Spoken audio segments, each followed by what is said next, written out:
ఇక తెలంగాణ శాసన మండలి చైర్మన్ గుత్తా సుఖేందర్ రెడ్డి మాట్లాడుతున్నారు. ఇప్పుడు లైవ్ లో చూద్దాం. ఒకటి ఇన్లెట్, ఒకటి అవుట్లెట్. ఇది అవుట్లెట్ 20 కిలోమీటర్లు అయింది, ఇన్లెట్ దాదాపు 13.5 కిలోమీటర్లు. దురదృష్టం ఏంటంటే మధ్యలో 2009-10లో వచ్చినటువంటి వరదల వల్ల శ్రీశైలం మునుగుతుందా తేలుతుందా అనేటువంటి సందర్భంలో ఈ టనల్ కూడా మునిగింది. బ్యాక్ వాటర్ హైల్ వేసి ఇది కూడా మునిగింది. దాన్ని మళ్ళీ తీసి అవన్నీ చేసే వరకు 2 సంవత్సరాలు పట్టింది.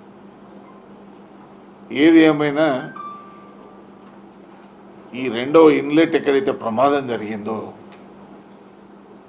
అక్కడ ప్రతి సంవత్సరం ప్రతిరోజు విపరీతమైన సీపేజ్ ఉంది. ఆ సీపేజ్ని ఎప్పుడు డివాటరింగ్ చేయడంతో పాటు ఈ జయప్రకాష్ అండ్ కంపెనీ కూడా ఆర్థికంగా ఇబ్బందుల్లో ఉన్నది. 2014 తర్వాత ఆనాటి ముఖ్యమంత్రి కేసీఆర్ గారు ఒక రివ్యూ మీటింగ్ పెట్టినారు అసెంబ్లీ కమిటీ హాల్లో.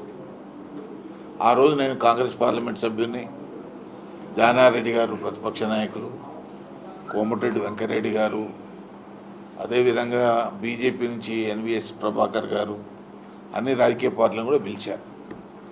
ఆ రోజు దీన్ని ఫర్దర్గా ఈ సొరంగ మార్గాన్ని ఎట్లా కంప్లీట్ చేయాలనే దాని మీద డిస్కషన్స్ కూడా అయినాయి. దీన్నే యథావిధిగా కొనసాగిద్దాం, ఇప్పుడు కొత్త టెండర్లు పిలిచినా ఈ టీబీఎంలు మార్చేదానికి అవకాశం లేదు అని ఇంజనీర్లు చెప్పడంతో దాన్ని కంటిన్యూ చేయాలని దాని మీద అప్పుడు ఒక 100 కోట్ల అడ్వాన్స్ ఇచ్చేసి పనులు ప్రారంభం. ఆ తర్వాత జరుగుతున్నటువంటి పరిణామాల్లో కృష్ణా బేసిన్లో ఉన్నటువంటి ప్రాజెక్టుల విషయంలో కొంత నిర్లక్ష్యం జరిగిన మాట కూడా వాస్తవం. ఇది వాస్తవాలు. ఎందుకనంటే కాళేశ్వరము, గోదావరి ప్రాజెక్టుల మీద పెట్టిన శ్రద్ధలో ఒక 25% కూడా దీని మీద పెట్టినట్టయితే ఖచ్చితంగా ఈ ప్రాజెక్టును పూర్తి చేసేవాళ్ళని.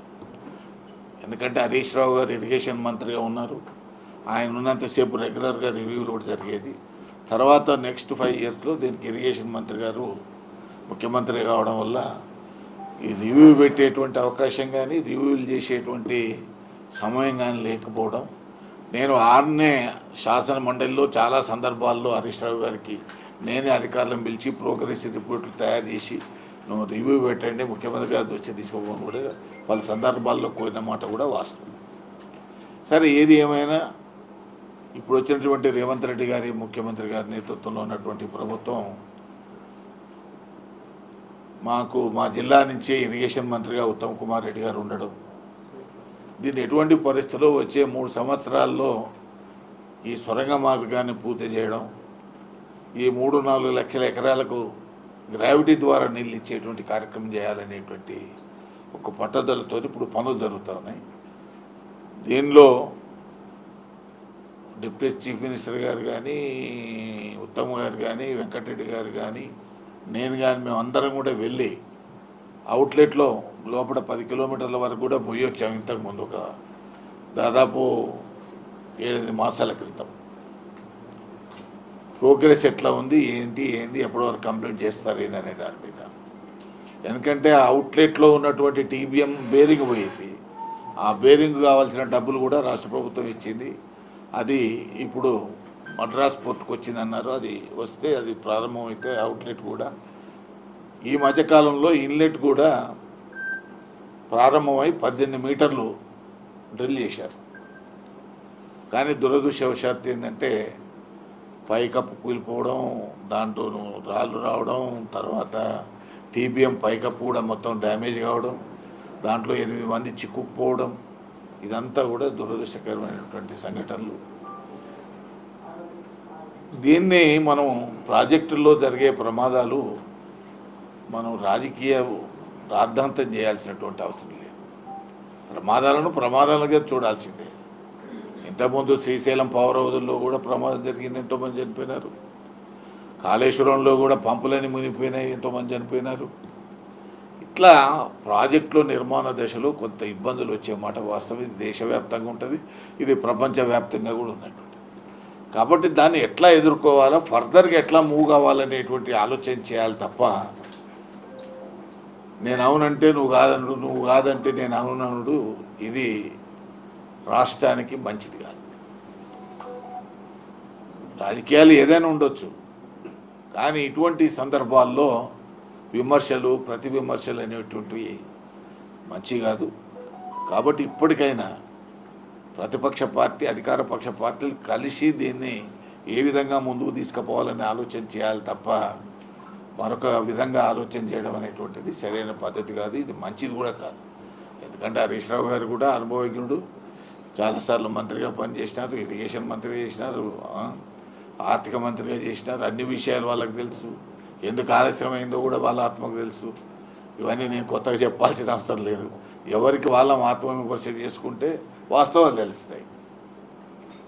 కాబట్టి అటువంటి వాటి జోలికి పోకుండా ప్రభుత్వం కూడా ముఖ్యమంత్రి గారి నేతృత్వంలో ప్రమాదం జరిగినటువంటి 2 గంటల లోపలనే ఉత్తమ్ కుమార్ రెడ్డి గారు అక్కడే ఉన్నారు, జూపల్లి కృష్ణారావు గారు అక్కడే ఉన్నారు, ఆ తర్వాత వెంకరెడ్డి గారు అక్కడే ఉన్నారు, ఆ తర్వాత రోజు డిప్యూటీ సీఎం గారు కూడా వెళ్ళొచ్చారు. ఎంతమంది రాజకీయ నాయకులు ఎక్కువ పోతే అక్కడ పని డిస్టర్బెన్స్ ఉంటుంది. మన అందరి యొక్క లక్ష్యం వాళ్ళ ప్రాణాలు కాపాడాలని కదా. కాబట్టి వాళ్ళ ప్రాణాలు కాపాడే కార్యక్రమంలో ఎవరు పోయినారు ఎవరు పోలేదనే సమస్య కన్నా అక్కడ పనులు జరుగుతున్నట్టు. ఎందుకంటే ఆర్మీ పనిచేస్తుంది, నేవీ పనిచేస్తుంది, ఎన్డీఆర్ఎఫ్ఐలు పనిచేస్తున్నారు, ఎస్డీఆర్ఎఫ్లు పనిచేస్తున్నారు, జియాలజికల్ సర్వే వాళ్ళు పనిచేస్తున్నారు, రైల్వేకి సంబంధించిన వాళ్ళు పనిచేస్తున్నారు, సింగరేణి వాళ్ళు పనిచేస్తున్నారు. ఇన్ని రకాల ఎక్స్పర్టీస్ ఉన్నటువంటి టన్నల్స్లో ప్రమాదాలను ఎదుర్కొన్నటువంటి పలు సంస్థలు వీటిలలో పనిచేస్తున్నాయి. కాబట్టి దాన్ని మనం ఏ రకంగా వాళ్ళు సక్సెస్ కావాలో, వాళ్ళు ప్రాణాలతో బయటపడాలనేటువంటి ఆలోచన విధానం ఏమి ఉండాలి తప్ప విమర్శల వల్ల వచ్చేది లేదు. ఎందుకంటే ఇది మా జిల్లాది కాబట్టి నేను మాట్లాడుతూ ఉన్నాను. ఎంతో ఆశతో తెలంగాణ నల్గొండ జిల్లా ప్రజలు ఉన్నారు. ఈ ప్రాజెక్టు వల్ల గ్రావిటీ మీద నీకు హైదరాబాద్ మంచినీళ్ళు ఇచ్చేటువంటి కార్యక్రమం, దీంతో నల్గొండ జిల్లా ఫ్లోరైడ్ ఎఫెక్టెడ్ ప్రాంతాలకు గ్రావిటీ మీద నీళ్ళు వచ్చేటువంటి అవకాశం. ఇవన్నీ ఉన్నటువంటి సందర్భంలో ఈ ప్రాజెక్టులు ఎంత తొందరగా పూర్తయితే అంత మంచిదనేటువంటి ఆలోచనతో అన్ని పక్షాలు కూడా కలిసి పనిచేయాల్సినటువంటి తరుణంలో ఈ విమర్శలు ప్రతి విమర్శలు సరైనటువంటి కావు అని చెప్పి నేను ఈ సందర్భంగా మనవి చేస్తూ ఉన్నాను. అదేవిధంగా మీకు సంవత్సరానికి ఏ టైంలో ఎంత డ్రిల్లింగ్ అయ్యింది అనేటువంటి విషయాన్ని కూడా మీకు ఆ రిపోర్ట్ కాపీ ఒకటి మీకు ఇస్తాను అందరికీ. ఇప్పుడు 2008-09 నుంచి డ్రిల్లింగ్ స్టార్ట్ అయింది. అప్పటి నుంచి నేటి వరకు జరిగినటువంటి ఇవన్నీ కాపీలు మీకు అందజేయడం జరుగుతుంది. అదేవిధంగా దీంట్లో ఈ 43.4 కిలోమీటర్లు కాకుండా ఇంకొక 7 కిలోమీటర్లు ఇంకొక టన్నల్ ఉంది, అది పూర్తి అయిపోయింది. దాంట్లో కూడా 7 కిలోమీటర్లు పూర్తవడంతో పాటు 50% లైనింగ్ కూడా అయిపోయింది. తర్వాత నక్కలగండి రిజర్వాయర్ 7.4 TMCది ఉంది, అది కూడా 95% పూర్తి అయిపోయింది. కేవలం దానికి గేట్లు బిగించాల్సినటువంటి అవసరం.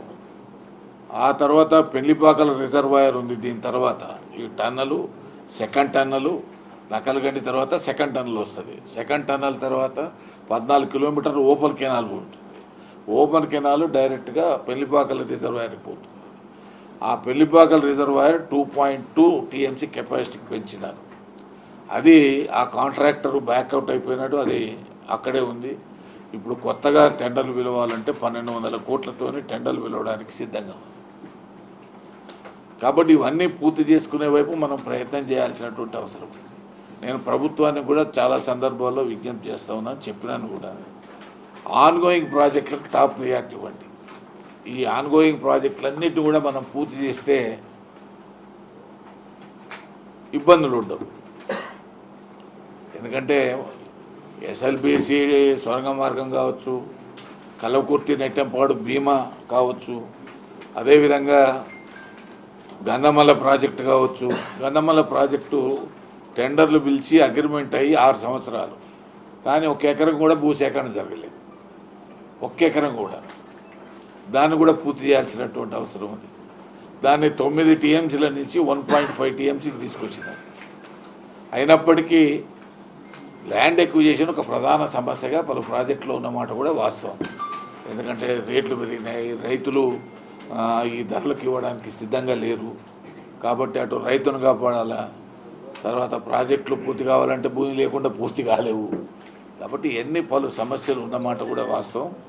ఏది ఏమైనప్పటికీ గౌరవ ముఖ్యమంత్రి రేవంత్ రెడ్డి గారు కానీ ఈ ప్రభుత్వం కానీ ప్రత్యేకంగా ఆన్గోయింగ్ ప్రాజెక్టులను పూర్తి చేయండి అనేటువంటిది నాకున్నటువంటి అభిప్రాయాన్ని మీ ద్వారా కూడా తెలియజేస్తా ఉన్నాను.